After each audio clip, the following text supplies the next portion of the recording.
पुण्याच्या मुळशीच्या वैष्णवी हगवणे मृत्यूचं प्रकरण सध्या राज्यभरात गाजत आहे। सासरच्यांनी हुंड्यासाठी छळ करत तिचा बळी घेतल्याचा आरोप वैष्णवीच्या माहेरच्यांनी केलाय।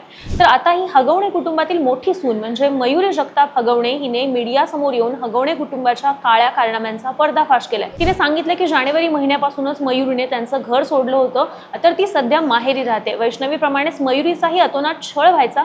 ती एका रूम मध्ये वेगळं राहत होती, तरी सासरचे लोक त्या रूमची लाईट पाणी सुद्धा बंद करायचे।